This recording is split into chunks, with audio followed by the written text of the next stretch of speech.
അടുത്തത്, നിങ്ങൾ പഠിക്കുന്ന സാധനം തലച്ചോറിൽ ഓർത്തിരിക്കാനുള്ള പണികൾ എന്തൊക്കെയാണ്? തലച്ചോറിൽ ഒരിക്കൽ പഠിച്ചാൽ ഒരിക്കലും മറക്കാതിരിക്കാൻ കുറേയേറെ വിദ്യകളുണ്ട്. അതിലൊന്ന് നെപ്പോളിയൻ ഉപയോഗിച്ച അലമാര ടെക്നിക്ക് എന്നൊരു ടെക്നിക്കാണ്. 2, ചരിത്രം പഠിക്കാൻ നേരം ടോയിൻബി ഉപയോഗിച്ച അനാലിസിസ് ഓഫ് ഹിസ്റ്ററി ഇത് ടോയിൻബി ഉപയോഗിച്ച ക്രൊണോളജിക്കൽ ടെക്നിക്ക് എന്ന ടെക്നിക്കാണ്. ഐസക് ന്യൂട്ടൻ ഉപയോഗിച്ച സിൻടാക്സിക് എന്നൊരു ടെക്നിക്കാണ്. ഇങ്ങനെ 12 ടെക്നിക്കാണ് ഓർമ്മശക്തി കൂട്ടാനുള്ളത്. ക്ലാസ് എടുക്കാൻ 3 മണിക്കൂർ ഞാനവിടെ കയറുന്നില്ല.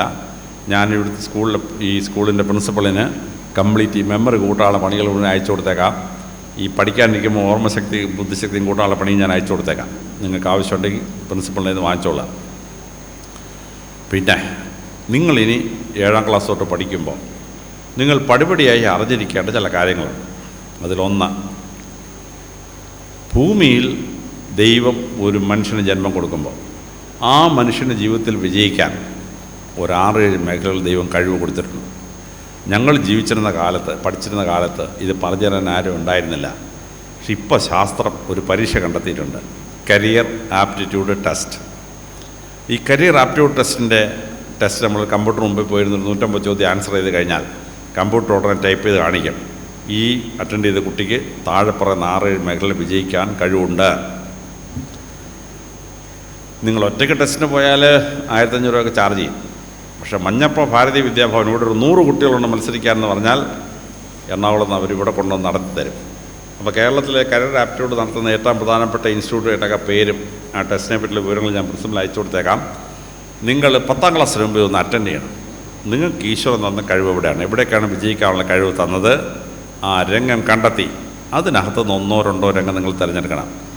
ആ രംഗത്ത് നിങ്ങൾ കോൺസെൻട്രേറ്റ് ചെയ്താൽ നിങ്ങളുടെ ജീവിതത്തിൽ വളരെ പ്രശസ്തരായ വ്യക്തികളായി തീരും. ഇത് പെട്ടെന്ന് കണ്ടെത്താൻ പറ്റും. പണ്ട് നമ്മൾ ജാതകം നോക്കും, പൂരം പിറന്ന പുരുഷനാണ്, ഇവൻ വലിയ ആളായിത്തീരും. അശ്വതി പിറന്ന അച്ചിയാണ്, ഇവള് വലിയ ആളായിത്തീരും. ഇങ്ങനെയൊക്കെ ജാതകം നോക്കി പറയും. ചിലർക്ക് ശരീര ലക്ഷണം മനസ്സിലാവും. ഞാനവിടെ ഇരുന്നപ്പോൾ ഒരു കുട്ടി എൻ്റെ അടുത്ത് വന്നു, നല്ല ചെവി ഇങ്ങനെ പൊങ്ങിയിരിക്കുകയാണ്, യുധിഷ്ഠിരൻ്റെ കൂട്ട്. ഞാൻ ആ കുട്ടിയുടെ അപ്പനോട് പറഞ്ഞു, ആനച്ചെവിയുള്ളവൻ നല്ല പോലൊന്നും പ്രസിദ്ധി നേടും, ഈ കുട്ടി ഏതോ രംഗത്ത് വിജയിക്കാൻ പോകുന്നത് ഞാൻ അച്ഛനോട് പറഞ്ഞു. അപ്പോൾ ഇങ്ങനെ ശരീര ലക്ഷണം കൊണ്ട് ചിലത് മനസ്സിലാക്കാൻ പറ്റും, ജാതകം കൊണ്ട് ചിലത് മനസ്സിലാക്കാൻ പറ്റും. പക്ഷേ ഏറ്റവും ശാസ്ത്രീയമായ മെത്തേഡ്, നിങ്ങളൊരു കരിയർ ആപ്റ്റിറ്റ്യൂഡ് ടെസ്റ്റ് നടത്തി നിങ്ങൾക്ക് ഏത് രംഗത്ത് വിജയിക്കാൻ ഈശ്വരൻ കഴിവെന്നൊന്ന് കണ്ടെത്തണം. രണ്ടാമതായി നിങ്ങൾ ശ്രദ്ധിക്കാനുള്ളത്, നിങ്ങൾ പഠിക്കുമ്പോൾ പണ്ട് പണമുള്ളവൻ്റെ മക്കൾക്ക് പഠിക്കാൻ പറ്റത്തില്ലായിരുന്നു. എൻ്റെ അപ്പൻ സ്കൂളിലെത്തിയ കാലത്ത് ഇംഗ്ലീഷ് മീഡിയം സ്കൂളിൽ പഠിക്കാൻ 6 രൂപ ഫീസാണ്. അന്ന് 100 തേങ്ങ കൊടുത്താലേ 1 രൂപ കിട്ടുള്ളൂ. 600 തേങ്ങയുടെ വിലയാണ്. 12,000 രൂപയ്ക്ക് ഈക്വലൻ്റാണ് അന്ന് ഒരു മാസം സ്കൂളിൽ പഠിക്കാനുള്ള ചിലവ്. മലയാളം മീഡിയത്തിന് 3 രൂപ. ഞങ്ങളുടെ നാട്ടിൽ നിന്ന് ആകെ കോളേജ് പഠിക്കാൻ പോയത് ഒരു 6 പിള്ളേരേ ഉള്ളൂ. ബാക്കി ആർക്കും പഠിക്കാൻ ഭാഗ്യമില്ല. ഇന്നതല്ല അവസ്ഥ, ആർക്കും പഠിക്കാം. പക്ഷേ കഴിവുള്ളൊരു കുട്ടിക്ക് അപ്പൻ്റെ അമ്മയുടെയും 5 പൈസ വേണ്ട പഠിക്കാനായിട്ട്. അപ്പോൾ 7ാം ക്ലാസ് തൊട്ട് 12ാം ക്ലാസ് വരെയുള്ള 65 സ്കോളർഷിപ്പിൻ്റെ ലിസ്റ്റ് ഞാൻ പ്രിൻസിപ്പലിന് അയച്ചു കൊടുത്തേക്കാം. പ്രിൻസിപ്പൽ ഒരു പക്ഷേ അത് നോട്ടീസ് ബോർഡിലിടും. നിങ്ങളുടെ ക്ലാസ്സിലുള്ള സ്കോളർഷിപ്പ് നോക്കിയിട്ട് അതിൽ ഒരെണ്ണം പാസ്സാകണം. പാസ്സായി കഴിഞ്ഞാൽ നിങ്ങൾക്ക് പിന്നെ അപ്പൻ്റെ അമ്മയുടെ 1 പൈസ വേണ്ട, നിങ്ങളുടെ കഴിവ് കൊണ്ട് പഠിക്കും. അതൊരു കഴിവാണ് മക്കളെ. ഈ അപ്പൻ്റെ അമ്മയുടെ പൈസ അല്ലാതെ പഠിക്കുന്നൊരു വലിയ ക്രെഡിറ്റാണ്. അങ്ങനെ സ്കോളർഷിപ്പ് നേടിയെടുക്കണം. 65 സ്കോളർഷിപ്പ്. പിന്നെ ഈ സ്കൂളിൽ ഒരു ഒളിമ്പ്യാഡ് ടീം ഉണ്ടാക്കണം. ഞങ്ങളൊന്നും പഠിക്കുന്ന കാലത്ത് ഒളിമ്പ്യാഡില്ല. ഇപ്പം 4 ഒളിമ്പ്യാഡാണ്. Maths olympiad, physics olympiad, science olympiad, English olympiad. Thiruvananthapuram റൗണ്ടിൽ പോകുമ്പം 15,000 രൂപ സമ്മാനം. നാഷണൽ റൗണ്ട് ഡൽഹി പോയാൽ 1.5 ലക്ഷം രൂപ സമ്മാനം. ഇൻ്റർനാഷണൽ റൗണ്ടിൽ പോയാൽ 15 ലക്ഷം രൂപ സമ്മാനം. സമ്മാന തുകയല്ല എന്നത്തെ പ്രധാനം. ഞാൻ IAS ഇൻ്റർവ്യൂ പോലും ഇരിക്കുകയായിരുന്നു 2 കൊല്ലം മുമ്പ്. അപ്പോൾ ഒരു IAS കാൻഡിഡേറ്റ് കയറി വന്നതിന് മുമ്പ് കാൻഡിഡേറ്റിൻ്റെ ബയോഡാറ്റ വായിച്ച് കേൾപ്പിക്കും. അപ്പോൾ ചെയർമാൻ പറഞ്ഞു, ഈ വരുന്ന കാൻഡിഡേറ്റ് ഉണ്ടല്ലോ ഒളിമ്പ്യാഡിന് നാഷണൽ പ്രൈസ് വാങ്ങിച്ച ആളാണ്. ഞങ്ങൾക്ക് അപ്പോഴേ വലിയ ഇമ്പ്രഷനായി. ഞങ്ങളെല്ലാം വകുപ്പ് കൂടുതൽ കൊടുത്തു. ആ കുട്ടിക്ക് കൊല്ലം IAS കിട്ടി. അപ്പോൾ ഇങ്ങനെ ഏത് മത്സരരംഗത്ത് ചെന്നാലും വലിയ ഇമ്പ്രഷനാണ്. അപ്പോൾ നിങ്ങൾ ഈ മഞ്ഞപ്പുറ സ്കൂൾ ഒരു ഒളിമ്പ്യാഡ് ടീമിനെ ഉണ്ടാക്കി നാഷണൽ ലെവലിലൊക്കെ പോയി സമ്മാനം വാങ്ങിച്ചുകൊണ്ട് സർട്ടിഫിക്കറ്റ് വാങ്ങിച്ച് കൈവെക്കണം. ബെസ്റ്റ് പാർട്ടിസിപ്പൻറ്റ് 10 പേർക്ക് സർട്ടിഫിക്കറ്റ് കിട്ടും. അത് കിട്ടിയാൽ മതി, ഭയങ്കര വിലയാണ്. മൂന്നാമതായി നിങ്ങൾ ചെയ്യേണ്ടത് 10ാം ക്ലാസ് കഴിഞ്ഞാൽ മിടുക്കനോ മിടുക്കിയോ ഒരു കുട്ടിക്ക് വഴിതിരിയാൻ 200 ജോലികളാണുള്ളത്. 200 ജോലികൾ. അപ്പോൾ ഏതൊക്കെയാണ് ഈ മേഖലകൾ നിങ്ങൾ കൃത്യമായി അറിഞ്ഞിരിക്കണം. നിങ്ങളുടെ അപ്പനും അമ്മയ്ക്ക് ആകെ 2 വാക്കേ അറിയാവൂ, ഡോക്ടർ എഞ്ചിനീയർ. അതൊന്നും ഇപ്പോൾ വലിയ ജോലിയൊന്നുമല്ല. അപ്പോൾ മലയാളത്തിൽ പബ്ലിഷ് ചെയ്ത 4 പുസ്തകമാണ്. ഒന്ന് മാതൃഭൂമി പത്രം പബ്ലിഷ് ചെയ്ത ഉപരിപഠനം, മലയാള മനോരമ പബ്ലിഷ് ചെയ്ത ഡയറക്ടർ ഓഫ് ഹയർ എഡ്യൂക്കേഷൻ, മാധ്യമ പത്രം പബ്ലിഷ് ചെയ്ത വിദ്യ. ഏറ്റവും ബെസ്റ്റ് പുസ്തകം രാഷ്ട്രദീപികയുടെയാണ്. 1000 പേജുള്ള പുസ്തകമാണ്, higher studies in India and abroad. ഞാൻ ഈ 4 പുസ്തകത്തിനെയും കവർ പേജും ഡീറ്റെയിൽസും പ്രിൻസിപ്പൽ അയച്ചു കൊടുത്തേക്കാം.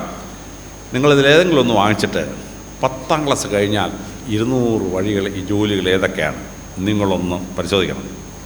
അതിലേത് രംഗം ഞാൻ തിരഞ്ഞെടുക്കണം നിങ്ങളൊന്ന് വർക്കൗട്ട് ചെയ്യണം. ചില ജോലിക്ക് ഭയങ്കര ശമ്പളമാണ്. UN സിവിൽ സർവീസ് സെക്രട്ടറി 5 ലക്ഷം രൂപ സ്റ്റാർട്ടിങ്. ഒരു 15 കൊല്ലം കഴിയുമ്പോൾ 1 കോടി രൂപ ശമ്പളം കിട്ടും ഒരു മാസം. ഓഷ്യൻ റിഗിങ്, കടലിൽ പോയി ഗ്യാസും ഓയിലും റിഗ് ചെയ്തെടുക്കുന്നുണ്ടല്ലോ, 10 ലക്ഷം രൂപ ഒരു മാസം ശമ്പളമാണ്. 90 ദിവസം ജോലി ചെയ്താൽ 4ാമത്തെ മാസം ഫ്രീ ആയിട്ട് വീട്ടിൽ പോകാം. ശമ്പളം വാങ്ങിച്ചുകൊണ്ട് വീട്ടിൽ പോകാം, ഫ്രീ ശമ്പളം കിട്ടും. അങ്ങനെയൊക്കെ ശമ്പളം വാങ്ങിക്കാൻ കഴിയണം. പക്ഷേ എന്നെ കൊണ്ട് പറ്റുമോ? എനിക്കൊരു 100 പേരെ ഒരു ദിവസം കണ്ടില്ലെങ്കിൽ ഭയങ്കര അസ്വസ്ഥതയാണ്. 100 മനുഷ്യരെ കണ്ടില്ലെങ്കിൽ.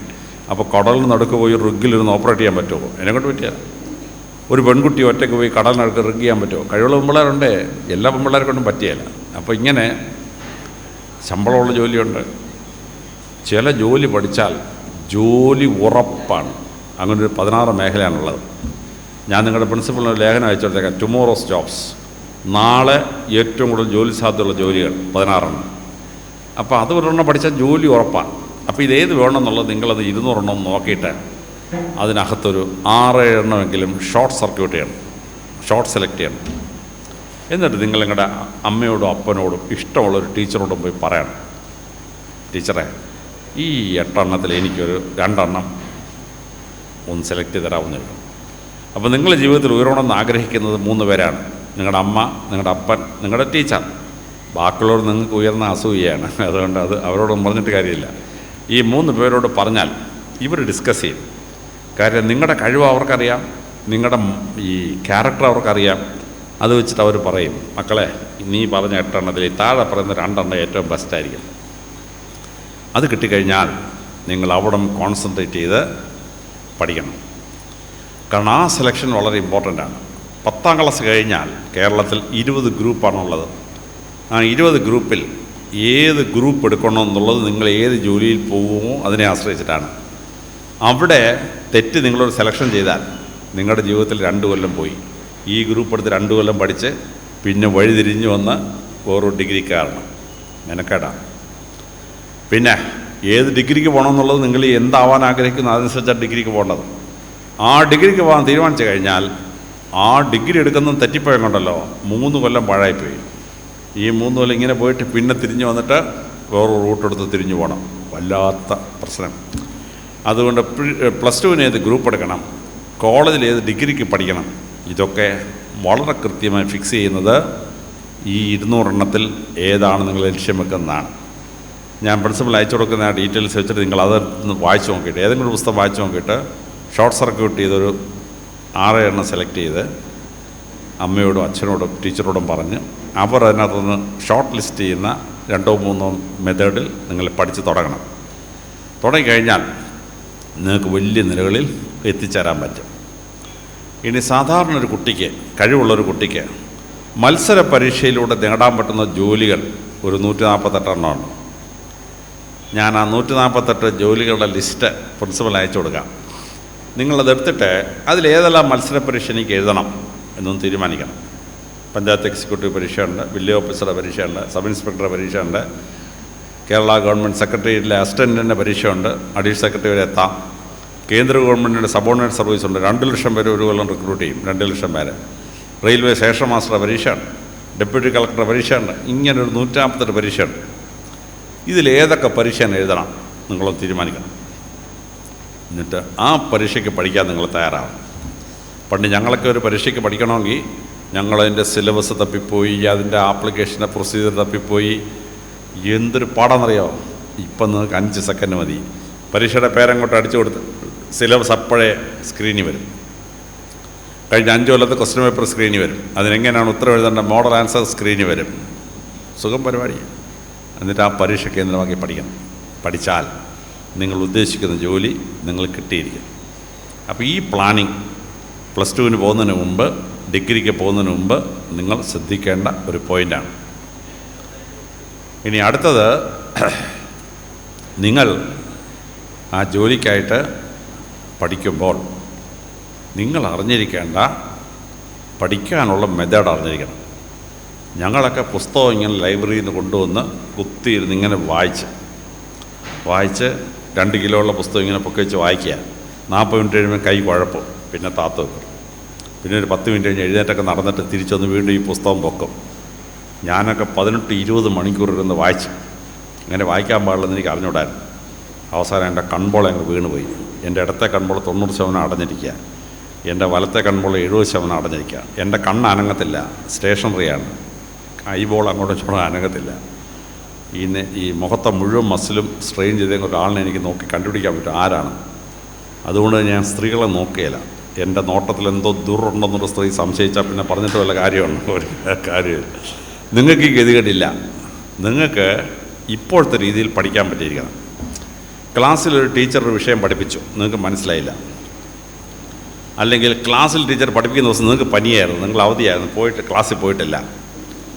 പിന്നെ ഇവിടെ സമരവും ബഹളവും ഒക്കെ ആയതുകൊണ്ട് കംപ്ലീറ്റ് സിലബസ് കവർ ചെയ്യാൻ പറ്റുന്നില്ല. അപ്പോൾ ഈ സിലബസ് ക്ലാസ്സിൽ പഠിപ്പിച്ചിട്ടേ ഇല്ല. അങ്ങനെ എന്തെങ്കിലും വിഷയം ഉണ്ടെങ്കിൽ നിങ്ങൾ വീട്ടിൽ വരണം. വീട്ടിൽ വന്നിട്ട് UGCയുടെ കൺട്രി വൈഡ് ക്ലാസ് റൂം എന്നൊരു സാധനമാണ്. യൂണിവേഴ്സിറ്റി ഗ്രാൻഡ്സ് കമ്മീഷൻ്റെ കൺട്രി വൈഡ് ക്ലാസ് റൂം. അതിനകത്ത് കയറി നിങ്ങൾക്കറിയാത്ത വിഷയം E=mc², പൈഥാഗോറസ് തിയറം അങ്ങോട്ട് അടിച്ചു കൊടുക്കണം. അടിച്ചു കൊടുത്താൽ ഇന്ത്യയിലെ ഏറ്റവും ബെസ്റ്റ് ടീച്ചർ 1 മണിക്കൂർ തകർപ്പനൊരു ക്ലാസ് എടുക്കും. ഈസിയായിട്ട് നിങ്ങൾക്ക് മനസ്സിലാവും. അല്ലെങ്കിൽ നിങ്ങൾ EMRC Hyderabad, electronic media research centre Hyderabad, അതിൻ്റെ നെറ്റിൽ കയറണം.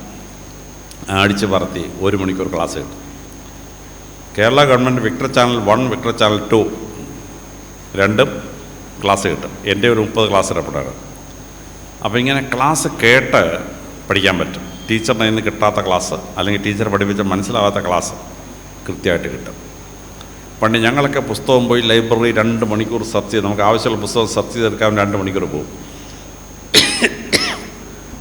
അത് ലൈബ്രറിയിൽ ചുമന്ന് വീട്ടിൽ കൊണ്ടുവന്ന് കുത്തിയിരുന്ന് ഇങ്ങനെ പൊക്കിയിരുന്ന് വായിക്കാം. ഇപ്പോൾ നിങ്ങൾ കിൻഡിൽ റീഡിങ് ഒരു സാധനം. കിൻഡിലിനകത്ത് ഇഷ്ടമുള്ള പേജിൻ്റെ ഇഷ്ടമുള്ള സാധനം, വേർഡ്സ്വർത്ത്, ടിൻഡർനബി ലൈൻസ് അടിച്ചു കൊടുത്താൽ അപ്പോൾ അത് സ്ക്രീനിൽ വരും. നിങ്ങൾ ആവശ്യപ്പെടുന്ന സാധനം അപ്പം സ്ക്രീനിൽ വരും. ഒരു പുസ്തകം തപ്പണ്ട, ഒരു ലൈബ്രറിയിലും തപ്പണ്ട, ചുമ്മിക്കൊണ്ട് വീട്ടിൽ വരണ്ട. കിൻഡിൽ റീഡിങ് അറിഞ്ഞിരിക്കണം. രണ്ടാമത്തെ, വീഡിയോ ബുക്ക് സീരീസ്. നിങ്ങൾ നിങ്ങളുടെ പാഡിനകത്തൂടെ വീഡിയോ ബുക്ക് സീരീസിനകത്ത് ഓൺ ചെയ്യണം. ഓൺ ചെയ്യുമ്പോൾ നിങ്ങൾക്ക് ആവശ്യമുള്ള പുസ്തകം അല്ലെങ്കിൽ പേജ് അവർ വായിച്ച് കേൾപ്പിച്ച് തരും. Story of civilization, Will Durant, volume 1, our oriental heritage, chapter 4 Indian civilization അടിച്ചങ്ങോട്ട് കൊടുത്താൽ അപ്പോഴേ ഓക്സ്ഫോർഡ് യൂണിവേഴ്സിറ്റിയുടെ head of the department of English സുഖമായിട്ട് അങ്ങോട്ട് വായിച്ച് കേൾപ്പിക്കും. നിങ്ങൾ കണ്ണടച്ചുകൊണ്ടെങ്കിൽ നിന്നാൽ മതി. ഞങ്ങൾ കണ്ണുകൊണ്ട് പുസ്തകം വായിച്ചു, നിങ്ങൾ ചെവി കൊണ്ട് പുസ്തകം വായിക്കാം. അങ്ങനെ കേട്ട 2 ഗുണമുണ്ട്. 1, കൈയും കണ്ണും മെനക്കെടാതെ പുസ്തകം വായിക്കാൻ പറ്റും. 2, ഇംഗ്ലീഷ് എങ്ങനെയാണ് പറയേണ്ടത് അല്ലെ വായിക്കേണ്ടത് നിങ്ങൾ പഠിക്കും. ഓരോ വാക്കിനും ഉച്ചാരണം പഠിക്കും. ഞാൻ 6ാം ക്ലാസ് വരെ ഗവൺമെൻറ് സ്കൂളിൽ പഠിച്ചു.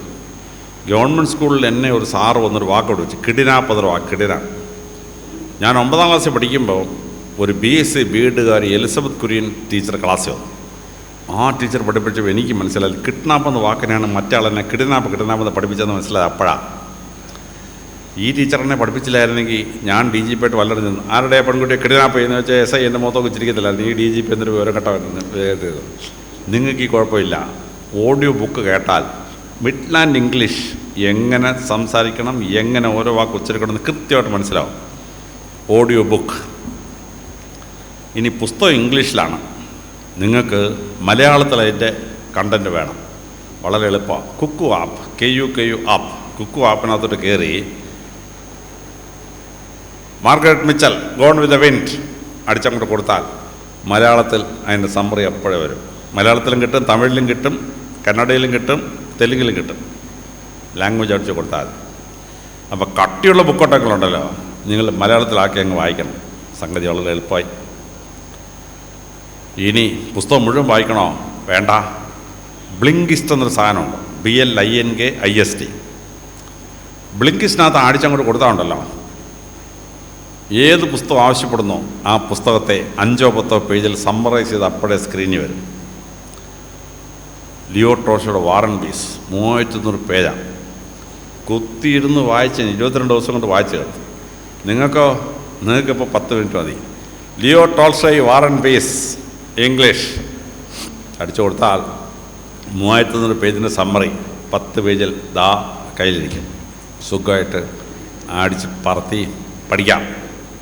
വളരെ രസകരമായിട്ട് പഠിക്കാം. ഞങ്ങളൊക്കെ നോട്ട് ഡീറ്റെയിൽഡ് പഠിക്കാൻ 2 മാസം മെനക്കെട്ടരുത്. നിങ്ങൾക്ക് നോട്ട് ഡീറ്റെയിൽഡ് പഠിക്കാൻ അരമണിക്കൂർ. David Copperfield summary possible question and answer ടക്ക് അങ്ങോട്ട് കൊടുത്താൽ 5 മിനിറ്റ് കഴിയുമ്പോൾ ഡേവിഡ് കോപ്പർഫീൽഡിൻ്റെ സമ്മറിയും വരും. ആ പുസ്തകത്തിൽ നിന്ന് പരീക്ഷയ്ക്ക് ചോദിക്കാൻ സാധ്യതയുള്ള 20 ചോദ്യം ഉത്തരവും അപ്പോഴേ കഴിക്കട്ടെ. അരമണിക്കൂർ നോട്ട് ഡീറ്റെയിൽ പഠിത്തം ഞങ്ങളുടെ കൂട്ട് 2 മാസം കല്ലാണ്ട് വല്ല ആവശ്യമുണ്ട്? ഒരാവശ്യമില്ല. ബ്ലിങ്കിസ്റ്റ്. ഇപ്പോൾ വലിയ വലിയ സ്കൂളിലൊക്കെ എന്താ ചെയ്യുന്നറിയാമോ? പ്രിൻസിപ്പളിൻ്റെ കമ്പ്യൂട്ടറിനകത്ത് 4000 രൂപ കൊടുത്ത് ബ്ലിങ്കിസ്റ്റിനകത്ത് രജിസ്റ്റർ ചെയ്തിരിക്കുക. അപ്പോൾ ആ സ്കൂളിൽ ഏത് ടീച്ചറിന് എന്ത് സംശയം ഉണ്ടെങ്കിലും നേരെ പ്രിൻസിപ്പൽ മുറിയോട്ട് വരും, കമ്പ്യൂട്ടർ ഒറ്റയടി അങ്ങോട്ട് കൊടുക്കും, സമ്മറിക്കായി കിട്ടും. ലെക്ചർ നോട്ട് വേണോ? ഒരടി അങ്ങോട്ട് കൊടുത്തു കഴിഞ്ഞാൽ ആ ക്ലാസ് പഠിപ്പിക്കാനുള്ള ലെക്ചർ നോട്ട് മുഴുവൻ കയ്യിലിരിക്കും. എന്ത് പരിപാടി എന്നറിയാം. അപ്പോൾ CMI അച്ഛന്മാരുടെയൊക്കെ സ്കൂളിൽ പ്രിൻസിപ്പളിൻ്റെ കമ്പ്യൂട്ടർ ബ്ലിങ്കിസ്റ്റ് 4000 രൂപ കൊടുത്ത് രജിസ്റ്റർ ചെയ്തിരിക്കുക. അവിടുത്തെ 100 ടീച്ചറിനും ക്ലാസ്സിൽ പോകുന്നതിന് മുമ്പ് ഒരു സമ്മറി അടിച്ചുണ്ടെങ്കിൽ പോകും. പരിപാടിയാണ് ബ്ലിങ്കിസ്റ്റ്. ഇനി ക്ലാസ് വീഡിയോ ആയിട്ട് തന്നെ കാണണം. അങ്ങനെ എന്ത് ചെയ്യുന്നറിയാമോ? നിങ്ങൾ യൂട്യൂബിൽ കയറണം. യൂട്യൂബിൽ കയറി ഡോക്യുമെൻ്ററീസ് എന്ന സാധനമുണ്ട്, ഡോക്യുമെൻ്ററീസ്. അതിനകത്ത് കയറണം. കയറി കഴിഞ്ഞാൽ 66 ലക്ഷം ക്ലാസ്സാണ്. 66 ലക്ഷം. E=MC² കൂടെ അടിച്ചു കൊടുത്താൽ ആൽബർട്ട് ഐൻസ്റ്റൈൻ സ്വന്തം കൈപ്പടയിൽ E=MC² ഡിറൈവ് ചെയ്ത നോട്ട്ബുക്കിൻ്റെ പേജ് ഉൾപ്പെടെ സ്ക്രീനിൽ വരും. അപ്പോഴേ സ്ക്രീനിൽ വരും. സോളാർ സിസ്റ്റം ഒന്ന് അടിച്ചു കൊടുത്താൽ 9 മണിക്കൂർ വീഡിയോ ആണ്. പിരമിഡ്സ് ഓഫ് ഈജിപ്തിന് അടിച്ചു കൊടുത്താൽ 6 മണിക്കൂറാണ് വീഡിയോ വരുന്നത്. 6 മണിക്കൂർ. ഞാൻ എൻ്റെ ലൈബ്രറിയിൽ ഒരു സ്ക്രീൻ വാങ്ങിച്ച് ഫിറ്റ് ചെയ്ത്. അപ്പം ഞാനിരിക്കുന്ന കസറയുടെ ഓപ്പോസിറ്റായിട്ട് 4 അടി നീളം 2 അടി വീതിയിൽ ഞാൻ ഓർഡർ ചെയ്ത് എൻ്റെ കമ്പ്യൂട്ടർ നേരെ അങ്ങോട്ട് പ്രൊജക്റ്റ് ചെയ്യും ഭിത്തിയിലോട്ട്. സുഖം പരിപാടിയാണ്. ഇങ്ങനെ ഇരുന്ന് സുഖമായിട്ട് കേട്ടോണ്ട് ഇരിക്കാം. മുഴുവൻ സംഗതി കാണാം. ഇഷ്ടമുള്ള പുസ്തകം വായിക്കാം.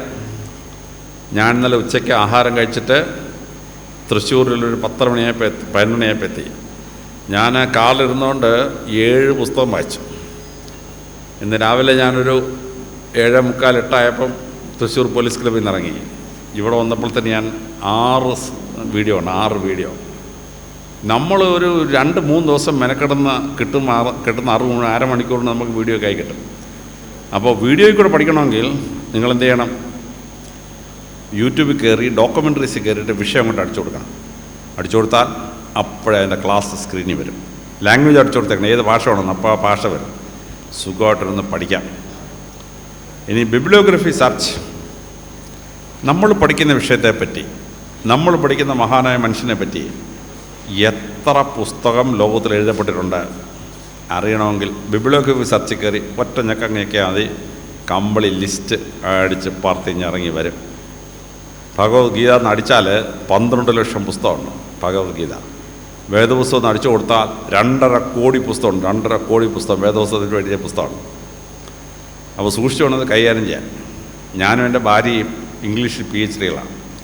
ഞങ്ങളോട് ഒരിക്കലിരുന്ന് യോക്ന പട്ടാവ നോവൽസിനെ പറ്റി സംസാരിക്കുകയായിരുന്നു. അപ്പോൾ ഞാൻ പറഞ്ഞു അതിനെപ്പറ്റിയൊന്നും കാര്യമായിട്ടൊന്നും പുസ്തകമൊന്നും എഴുതി കാണാൻ വഴിയില്ലെന്ന്. വൈഫ് പറഞ്ഞു നമുക്ക് നോക്കാം. ഞങ്ങൾ കമ്പ്യൂട്ടർ ഓർഡർ എടുത്തു.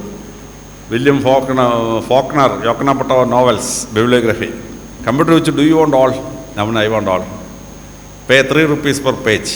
ഞാൻ പറഞ്ഞു എഗ്രി ചെയ്ത് കഴിഞ്ഞപ്പോൾ നമ്മുടെ ബാങ്ക് അക്കൗണ്ടിൽ നിന്ന് കംപ്ലീറ്റ് അങ്ങ് പോകും. എന്നിട്ട് ഞങ്ങൾ ഉച്ചയ്ക്ക് ഉണ്ണാൻ താഴെ വന്നു. ചോറൊക്കെ കൊണ്ട് കഴിഞ്ഞപ്പോൾ തന്നെ അപ്പൻ്റെ അനിയനെ കാണാൻ വന്നു. പോയി ഒരു അരമണിക്കൂർ വർത്തമാനമൊക്കെ പറഞ്ഞിട്ട് അങ്കിള് പോയപ്പം ഞാൻ ഓർത്തടാ മേളി ഓർഡർ കൊടുത്തിട്ട് വന്നിരിക്കുകയല്ലേ. ഞാൻ മേളിൽ ചെന്നു. 24,000 പുസ്തകമാണ് യോക്നപ്പെട്ട നോവൽസിനെ പറ്റി ഭൂമിയിൽ ഇറങ്ങിയിട്ടുള്ളത്. കമ്പ്യൂട്ടർ അടിച്ച് പറത്തി താഴെട്ടിരിക്കുക. എൻ്റെ അക്കൗണ്ടിൽ നിന്ന് 1,200 രൂപയും പോയി. ഞാൻ പിന്നെ വീണത് വിദ്യയാക്കി. ഞാൻ ആ പ്രിൻ്റ് ചെയ്തതിൻ്റെ 3 വശം കട്ട് ചെയ്തെടുത്തിട്ട് ബൈൻഡ് ചെയ്തൊരു പുസ്തകമാക്കി എൻ്റെ ഷെൽഫിൽ കൊണ്ടുവച്ചു. 1,300 രൂപയുടെ ഉഗ്രം ബുക്ക്. ഇതാണ് ഇപ്പോഴത്തെ പരിപാടി. നിങ്ങൾ പഠിക്കുന്ന വിഷയത്തെപ്പറ്റി ചെറിയൊരു ബിബ്ലിയോഗ്രഫി കയ്യിലെടുത്തോണം. പരീക്ഷ എഴുതുമ്പോൾ അതിൽ 2-3 ബുക്ക് ഇങ്ങനെ ആൻസർ ഷീറ്റ് എഴുതും. ടീച്ചർ അമ്പരന്നു, ഈ കുട്ടിക്ക് എന്തോ അറിവൂടോ ഇന്നും പുസ്തകം. നമുക്കറിയാം പുസ്തകം നമ്മൾ കവർ പേജ് നമ്മൾ കണ്ടിട്ടില്ല. പക്ഷേ ടീച്ചർ വരണ്ടു ഭയങ്കര മാർക്കൊക്കെ കിട്ടും. Bibliography, encyclopedia search. പണ്ട് എൻസൈക്ലോപീഡിയ നോക്കണമെങ്കിൽ ഞാൻ തുമ്പോണെന്നൊരു വണ്ടി കയറി പന്തളത്തിറങ്ങി, പന്തളത്ത് നിന്ന് 100 കിലോമീറ്റർ വണ്ടി യാത്ര ചെയ്ത് തിരുവനന്തപുരത്ത് പോയി യൂണിവേഴ്സിറ്റിയിലവരുടെ മേളിൽ ചെന്ന് കയറി എൻസൈക്ലോപീഡിയ സെർച്ച് ചെന്ന് കഴിഞ്ഞാൽ ഒരു ഇരുമ്പ് ഗേറ്റാണ്. അകത്തോട്ട് ഗേറ്റ് അങ്ങ് പൂട്ടും അവർ. എൻസൈക്ലോപീഡിയ എടുത്ത് തരും നോക്കാനായിട്ട്. റെഫർ ചെയ്ത് കഴിഞ്ഞ് തിരിച്ചു കൊടുത്തു കഴിയുമ്പം നമ്മളെ പൂട്ട് തുറന്ന് പുറത്ത് വിടും. ഒരു ദിവസത്തെ മെനക്കേട്, വണ്ടിക്കൂലി, ആ ഒരു ദിവസം ആഹാരത്തിന് ചിലവ്. എന്തൊരു ചിലവാണെന്നറിയോ ഒരു എൻസൈക്ലോപീഡിയ നോക്കാൻ. ഇപ്പം നിങ്ങൾക്ക് നിങ്ങളുടെ ബെഡ്റൂമിൽ ഇരുന്നുണ്ട് എൻസൈക്ലോപീഡിയ സെർച്ച് അങ്ങോട്ട് ഓർഡർ ചെയ്തിട്ട് വാക്ക് അങ്ങോട്ട് കൊടുത്താൽ ആ വാക്കിനെ പറ്റി ബ്രിട്ടാനിക്ക എന്ത് പറയുന്നു, അമേരിക്കാനെ എന്ത് പറയുന്നു, കോളേഴ്സ് എന്ത് പറയുന്നു, വേൾഡ് ബുക്ക് എൻസൈക്ലോപീഡിയ എന്ത് പറയുന്നു, ടക്ക് ടക്ക് ടക്ക് അപ്പോഴേ പുറത്ത് വരും. പിന്നെ ചാറ്റ് GPT, എൻ്റെ അമ്മോ ഇത് കണ്ടുപിടിച്ചവനെ സംഭവിച്ചോടാണ് കണ്ടുപിടിച്ചവനെ. പണ്ടൊരു ലേഖനം എഴുതണമെങ്കിൽ 2-3 ദിവസം മെനക്കെട്ട് പോയി ലൈബ്രറിയിൽ നിന്ന് വായിച്ച് നോട്ടൊക്കെ കൊണ്ടുവന്നിട്ട് രാത്രി ഒരു 10:30 ഇരുന്ന് എഴുതും. ഒരു 12 മണിയാകുമ്പോൾ പണി തീരും. വെളുപ്പാങ്കാലത്ത് രാവിലെ എഴുന്നേറ്റ് വേഷമൊക്കെ മാറി പോസ്റ്റ് ഓഫീസിൽ കൊണ്ടുവന്ന് എഴുത്ത് പോസ്റ്റ് ചെയ്യും. മാസികയോ പത്രത്തിനായി എവിടെയാണ് ഇത് പബ്ലിഷ് ചെയ്യണം. അങ്ങനെയൊക്കെ ഞങ്ങളൊക്കെ ലേഖനങ്ങൾ പബ്ലിഷ് ചെയ്ത്. ഇപ്പം നിങ്ങൾക്കോ ഏത് ലേഖനം വേണം ചാറ്റ് GPT അടിച്ചു കൊടുത്തു കഴിഞ്ഞാൽ 5 മിനിറ്റ് കഴിയുമ്പോൾ ലേഖനം ഇതാ റെഡി, ടക്കൽ താഴെ വരും. അപ്പോൾ ഇക്കൊല്ലം IAS മെയിൻ പരീക്ഷ എഴുതാൻ വന്ന കുട്ടികൾക്ക് ഞാൻ ക്ലാസ് എടുക്കാൻ പോയി. ഞാൻ പറഞ്ഞു, മക്കളെ ഇക്കൊല്ലത്തെ പരീക്ഷയ്ക്ക് പോസിബിളി ഒരു 10 essay പോസിബിളാണെന്ന് പറഞ്ഞു. അത് കഴിഞ്ഞ് ഞാൻ ക്ലാസ് തുടർന്നു. അരമണിക്കൂർ പിള്ളേർ പറഞ്ഞു, കിട്ടി സാർ. ഞാൻ എന്തോ കിട്ടിയിട്ട്? അത് സാറ് പറഞ്ഞാൽ 10 സോപ്പ് കിട്ടി. യുവമാർ എന്നൊക്കെ ബുദ്ധിമാന്മാർ. ഒരു വിഷയം പറഞ്ഞപ്പോൾ ഒരുത്തൻ അത് മൊബൈലടിച്ച്, രണ്ടാമത്തെ വിഷയം അടുത്ത മൊബൈലെടുത്തു. 10 കുട്ടികൾ 10 മൊബൈലിൽ 10 essay അടിച്ചു കൊടുത്തു. അരമണിക്കൂർ കഴിഞ്ഞപ്പോൾ 10 മൊബൈലിലൂടെ ഉത്തരം വെച്ച് അടിച്ചിറങ്ങി വന്നു. പണ്ട് ഞങ്ങളൊക്കെ ഒരു IAS പഠിക്കണമെങ്കിൽ ഒരു 6 മാസം മെനക്കെട്ടാണ് പോസിബിൾ ക്വസ്റ്റൻ ആൻസർ വർക്കൗട്ട് ചെയ്തിരുന്നത്. ഇപ്പോൾ 10 സെക്കൻഡ് കൊണ്ട് possible question answer essay ready. ഏത് വിഷയത്തിൽ ലേഖനം എഴുതണം ചാറ്റ് GPT കൊടുത്താൽ മതി, ലേഖനം അപ്പോഴേ റെഡി. പ്രസംഗിക്കണോ? എവിടെ പ്രസംഗിക്കണം? ജനക്കൂട്ടത്തിന് വിദ്യാഭ്യാസമുള്ളവരാണോ അല്ലയോ? ഇതെല്ലാം കൂടെ വെച്ചിട്ട് പ്രസംഗം ആവശ്യപ്പെട്ടാൽ ചാറ്റ് GPT പ്രസംഗം 5 മിനിറ്റ് കൊണ്ട് സ്ക്രീനിലോട്ട് തരും. ചേർക്കേണ്ട ഫലിതം എന്താണ്, പറയേണ്ട ബുക്ക്, റെഫർ ചെയ്യേണ്ട ബുക്ക് എന്താണ്, കംപ്ലീറ്റ് ഒറ്റ അടിയാണ്. പ്രസംഗിച്ച് കേൾപ്പിക്കാൻ പറഞ്ഞാൽ ചാറ്റ് GPT പ്രസംഗിക്കും. വോയിസ് പറയാം നമുക്ക്. മെയിൽ വോയിസ് എന്ന് പറഞ്ഞാൽ സായിപ്പ് പ്രസംഗിക്കും. ഫീമെയിൽ എന്ന് പറഞ്ഞാൽ മദാം പ്രസംഗിക്കും. ആൺപിള്ളേരെ സാറിന് മദാമിനെ കൊണ്ട് പ്രസംഗിപ്പിക്കും. പെൺപിള്ളേരെ സാറിന് സായിപ്പിനെ കൊണ്ട് പ്രസംഗിപ്പിക്കും. ഓപ്പോസിറ്റ് സെക്സിനെ കൊണ്ട് പ്രസംഗിക്കുന്ന ടെസം. ഇതാണ് ഇപ്പോഴത്തെ ചാറ്റ് GPT. IAS പരീക്ഷയുടെ കുട്ടികൾക്ക് IAS പരീക്ഷയ്ക്ക് നമ്മളെടുക്കുന്ന ഓപ്ഷൻ ഇന്നതാണ്. ബാക്കിയുള്ള വിഷയങ്ങളുടെ കഴിഞ്ഞ 5 കൊല്ലത്തെ ക്വസ്റ്റ്യൻ പേപ്പറും അതിൻ്റെ എങ്ങനെയാണ് IAS പരീക്ഷയ്ക്ക് ഉത്തരം എഴുതേണ്ടത് അതോടെ തരാൻ പറഞ്ഞാൽ 5 മിനിറ്റ് കഴിയുമ്പം കഴിഞ്ഞ 5 കൊല്ലത്തെ IAS പരീക്ഷയുടെ ക്വസ്റ്റ്യൻ പേപ്പറും അതിന് IASൽ എങ്ങനെ ഉത്തരം എഴുതണം പ്രിൻ്റ് ചെയ്ത് ചാറ്റ് GPT ഇറക്കിക്കൊണ്ടുവരും.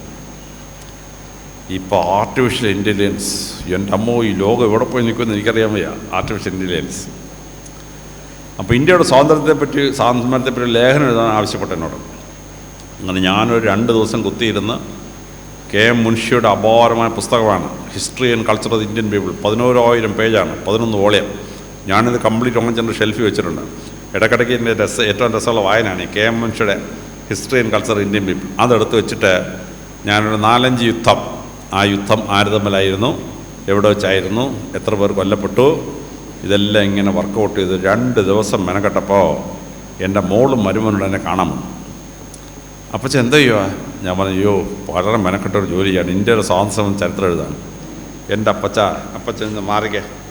പുള്ളീനെന്നറിയാമോ, കമ്പ്യൂട്ടറിനകത്ത് ആർട്ടിഫിഷ്യൽ ഇൻ്റലിജൻസിനകത്ത് റെക്കോർഡ് ചെയ്ത ശേഷം 1498 പോർച്ചുഗീസ് വാസ്കോഡി ഗാമയോട് വന്ന ശേഷം 1947 സ്വാതന്ത്ര്യ സമരങ്ങൾ ഏതെല്ലാം, എത്ര പേർ കൊല്ലപ്പെട്ടു, എത്ര പേർ ഹിന്ദു, എത്ര പേർ മുസ്ലിം അടിച്ചങ്ങോട്ട് കൊടുത്ത് ഒരു 4 മിനിറ്റ് കഴിഞ്ഞപ്പം കമ്പ്യൂട്ടർ അടിച്ച് മറിക്കുകയാണ്. 1498 തൊട്ട് 1947 100 യുദ്ധങ്ങൾ നടന്നു, 100 സമരങ്ങൾ നടന്നിട്ടുണ്ട്. അതിലെല്ലാം കൂടി 22 ലക്ഷം പേര് കൊല്ലപ്പെട്ടിട്ടുണ്ട്. 41% പേർ മുസ്ലിങ്ങൾ, 59% പേർ ഹിന്ദുക്കൾ. Complete list. എൻ്റെ അമ്മോ, ഞാൻ 6 മാസം മെനക്കെട്ട അത്രയും മെറ്റീരിയൽ ഒപ്പിക്കാൻ ഒക്കെയില്ല. 4 മിനിറ്റ് പരിപാടി കഴിഞ്ഞു. അപ്പോൾ നിങ്ങൾ പഠിക്കുമ്പോൾ ഉണ്ടല്ലോ, ഞങ്ങളെല്ലാം ഗുരുമുഖത്തിൽ നിന്ന് മാത്രം കേട്ട് പഠിച്ചവരാണ്. നിങ്ങൾ അങ്ങനെ പഠിച്ചിട്ട് പരീക്ഷയ്ക്ക് പോയാണ്ടല്ല, നിങ്ങളോട് മത്സരിക്കാൻ വരുന്ന ഡൽഹിയിലും ബാംഗ്ലൂരിൽ നിന്നും മദ്രാസിൽ നിന്ന് പിള്ളേരുണ്ടല്ലോ, അവൻ ഇതെല്ലാം വെച്ച് പഠിച്ചിട്ട് വരും. നിങ്ങളെ അടിച്ചവൻ ഫ്ലാറ്റായി കളയും. അതുകൊണ്ട് നിങ്ങൾ പഠിക്കുമ്പോൾ, പ്രത്യേകിച്ച് മത്സര പരീക്ഷയ്ക്ക് പഠിക്കുമ്പോൾ, നിങ്ങൾ ഈ കമ്പ്യൂട്ടറും ഇലക്ട്രോണിക്സ് ഉപയോഗിച്ച് പഠിക്കണം. അപ്പോൾ എങ്ങനെയാണ് ഈ കമ്പ്യൂട്ടർ ഇലക്ട്രോണിക്സ് പഠിക്കേണ്ടത്? ഞാനൊരു 2 ലേഖനം പ്രിൻസിപ്പൽ അയച്ചു കൊടുത്തേക്കാം. നിങ്ങൾ ആ പ്രിൻസിപ്പലിനെ വാങ്ങിച്ചിട്ട് ആ കമ്പ്യൂട്ടർ ലേണിങ്ങിൻ്റെ പരിപാടി പഠിക്കണം. പഠിച്ചു കഴിഞ്ഞാൽ നിങ്ങൾക്ക് പരീക്ഷയ്ക്ക് നല്ല ഇമ്പ്രസ് ചെയ്ത് ഉഗ്രം മാർക്ക് വാങ്ങിക്കാൻ പറ്റും. പിന്നെ നമ്മുടെ പുരാണങ്ങളിൽ രേഖപ്പെടുത്തിയിട്ടുണ്ട്, വേദവ്യാസൻ, മാതാ, പിതാ, ഗുരു, ദൈവം. നമ്മുടെ അറിവ് വരുന്ന 4 സോഴ്സിൽ നിന്നാണ്. ആദ്യത്തെ പ്രാഥമിക അറിവ് വരുന്ന അമ്മയിൽ നിന്നാണ്. പിന്നെ ഫാദർ സോഷ്യൽ മനസ്സിലാക്കി നമ്മൾ മാറ്റും. പിന്നെ വിദ്യാലയം ഗുരു ശാസ്ത്രങ്ങൾ നമ്മളെ പഠിപ്പിക്കും. പിന്നെ ഈശ്വരൻ നമുക്ക് തോന്നിച്ചേരും. ലോകത്തിലെ മഹത്തായ കണ്ടുപിടുത്തമൊന്നും ആരും കണ്ടുപിടിച്ചൊന്നുമല്ല, ഈശ്വരൻ തലച്ചോറ് തോന്നിച്ചാണ് ഈ വലിയ കണ്ടുപിടുത്തങ്ങളൊക്കെ. ഇന്നാളെ എൻ്റെ കോളേജിൽ പോയി, ഒരു കുട്ടി പറഞ്ഞു, സാറേ ഞങ്ങളെ ഇക്വേഷൻ മാറ്റി സാറേ, മാതാപിതാ ഗൂഗിൾ ദൈവം എന്നൊക്കെ ഞങ്ങൾ മാറ്റിയിരിക്കുകയാണെന്ന് പറഞ്ഞു. ഞാൻ പറഞ്ഞു, വിഡ്ഢി കൂശ്മാണ്ടമേ, അങ്ങനെയല്ല മാറ്റേണ്ടത്, മാതാപിതാ ഗുരു ഗൂഗിൾ ദൈവം എന്നാക്കാൻ പറഞ്ഞു. ഞാൻ അവൻ്റെ കാര്യം, ഗുരു പഠിപ്പിച്ചതിൻ്റെ അഡീഷണൽ മെറ്റീരിയലേ കമ്പ്യൂട്ടറിൽ നിന്ന് എടുക്കാവും, ഗൂഗിളിൽ നിന്ന് എടുക്കാവും. അതായത് ഗുരുവിനെ മാറ്റിയിട്ട് ഗൂഗിളിൽ നിർത്താൻ നിങ്ങൾ വെറും യന്ത്ര മനുഷ്യനായിട്ട് മാറിപ്പോവും, യൂസ്ലെസ് ടു സൊസൈറ്റി. അതുകൊണ്ട് മാതാപിതാ ഗുരു ഗൂഗിൾ ദൈവം അങ്ങനെ നിങ്ങൾ പഠിക്കണം. പഠിച്ചിട്ട് ഉഗ്രം മാർക്ക് വാങ്ങിക്കണം. ഇനി നിങ്ങൾ ആ സ്റ്റേജ് കഴിഞ്ഞിട്ട് ഡിഗ്രിക്ക് പഠിക്കാൻ പോകും. ഞങ്ങളെല്ലാം ഒരു ഡിഗ്രി മാത്രമേ പഠിക്കാൻ പറ്റൂ അന്ന്. ഇപ്പം അങ്ങനെയല്ല, കഴിവുള്ള കുട്ടികൾക്ക് ഡബിൾ ഡിഗ്രി ഒരേ സമയം 2 ഡിഗ്രി എടുക്കാം. BCom LLB എടുക്കാം, BBA BBA LLB എടുക്കാം, BCom കമ്പ്യൂട്ടർ എടുക്കാം, BA ആൻഡ് ജേർണലിസം എടുക്കാം, ഡബിൾ ഡിഗ്രി. അപ്പോൾ ഇന്ന് ഇന്ത്യയിൽ ഡബിൾ ഡിഗ്രി എടുക്കാൻ പറ്റുന്ന 35 എണ്ണം ഞാൻ പ്രിൻസിപ്പൽ അയച്ചു കൊടുത്തേക്കാം, ഡബിൾ ഡിഗ്രീസ്. അപ്പോൾ നിങ്ങളുടെ കൂട്ടത്തിൽ കഴിവുള്ള കുട്ടികൾ 1 ഡിഗ്രിക്ക് മെനക്കെട്ടുകളായിരുന്നു, ഒരേ സമയം 2 ഡിഗ്രി എടുക്കാം. 2 ഡിഗ്രി ഭയങ്കര സ്കോപ്പാണ്. ഉദാഹരണത്തിന് BCom പഠിക്കുന്നൊരു കുട്ടി, കോമേഴ്സ് ഗ്രൂപ്പിൽ +2 പഠിക്കുന്നൊരു കുട്ടിയെ അവൻ കോളേജ് ചെന്നിട്ട് BCom LLB എടുത്താൽ അങ്ങനെയുള്ളവർക്ക് വലിയൊരു ജോലിയുണ്ട്, ലൂപ്പ് ഹോൾ അഡ്വക്കേറ്റ്. കേന്ദ്ര ഗവൺമെൻറ്റോ സംസ്ഥാന ഗവൺമെൻറ്റോ ഒരു ആക്ട് പാസ്സാക്കിയാൽ എങ്ങനെ ഇതിന് തുറങ്കം വെക്കാം, ലൂപ്പ് ഹോൾ എവിടെയാണ്, ഇതിനെ അട്ടിമറിക്കാൻ എന്താ പരിപാടി, ഇച്ചിരി കുരുട്ടുബുദ്ധി വേണമെങ്കിൽ ആ ജോലി ചെയ്യാൻ പറ്റും. 10 ലക്ഷം രൂപയാണ് ഇപ്പോൾ ശമ്പളം, 10 ലക്ഷം രൂപ, free air travel anywhere in India, ഭയങ്കര ശമ്പളമാണ്. അപ്പോൾ ഇങ്ങനെ ഡബിൾ ഡിഗ്രീസ് എടുക്കാൻ കഴിവുള്ള കുട്ടികൾ 1 ഡിഗ്രി മാത്രം പഠിച്ചാൽ ഡബിൾ ഡിഗ്രി എടുക്കണം. ഇനി അതിലും കൂടുതൽ കഴിവുണ്ടോ, 3 ഡിഗ്രി എടുക്കാം. 3 ഡിഗ്രി ഡബിൾ ഡിഗ്രി ഇവിടെ ചെയ്തുകൊണ്ടിരിക്കുമ്പോൾ തന്നെ ഇന്ദിരാഗാന്ധി നാഷണൽ ഓപ്പൺ യൂണിവേഴ്സിറ്റിയുടെ 3ാമത് ഡിഗ്രി എടുക്കാം. പണ്ട് ഞങ്ങൾ 1 ഡിഗ്രി മാത്രമേ പഠിക്കാൻ പറ്റുള്ളായിരുന്നു. ആ ഡിഗ്രി പഠിച്ചു കഴിഞ്ഞ് ഒരു മൈഗ്രൻ്റ് സർട്ടിഫിക്കറ്റ് വാങ്ങിച്ചെങ്കിലേ അടുത്ത ജോലിക്ക് ചെയ്യാൻ പറ്റുള്ളൂ, അടുത്ത ഡിഗ്രി എടുക്കാൻ പറ്റുള്ളൂ. അപ്പം അന്ന് ഞാൻ വൈസ് ചാൻസലറോട് ചോദ്യം ചോദിച്ചു, വേദവ്യാസനെങ്ങാണ് ഇപ്പോൾ ജീവിച്ചിരുന്നെങ്കിൽ അദ്ദേഹത്തിൻ്റെ കഷ്ടകാലമായിരുന്നു. അദ്ദേഹം 4 വേദങ്ങൾ കമ്പൈൽ ചെയ്തിട്ടുണ്ടെങ്കിൽ സമയത്ത് തന്നെ മഹാഭാരതം എഴുതി, 18 പുരാണം എഴുതി, 3,67,000 ശ്ലോകം, 18 ഉപപുരാണം എഴുതി, 4,97,000 ശ്ലോകം ഒരേ സമയം ചെയ്തുകൊണ്ടിരിക്കുക. ഇപ്പോഴെങ്ങാണെങ്കിൽ മൈഗ്രൻ്റ് സർട്ടിഫിക്കറ്റ് വാങ്ങിച്ചിട്ടുണ്ടാകും പറഞ്ഞാൽ വേദവ്യാസം എന്ത് ചെയ്യുന്നത് വൈസ് ചാൻസലർ ചിരിച്ചുപോയി, ജോർജ് ജേക്കബ് സാറായിരുന്നു, ചിരിച്ചുപോയി. ഇപ്പോൾ പ്രശ്നമല്ല, ഇപ്പോൾ വേദവ്യാസന്മാരുടെ കാലമാണ്. നിങ്ങൾക്ക് ഒരേ സമയം 2 ഡിഗ്രി പഠിക്കാം, ഒരേ സമയം 3 ഡിഗ്രി പഠിക്കാം. പിന്നെ ഡിഗ്രി പഠിക്കാൻ കോളേജിൽ പോകണോ? ഞങ്ങളുടെ കാലത്ത് കോളേജിൽ പോയാലേ ഡിഗ്രി എടുക്കാൻ പറ്റും, ഇപ്പോൾ വേണ്ട.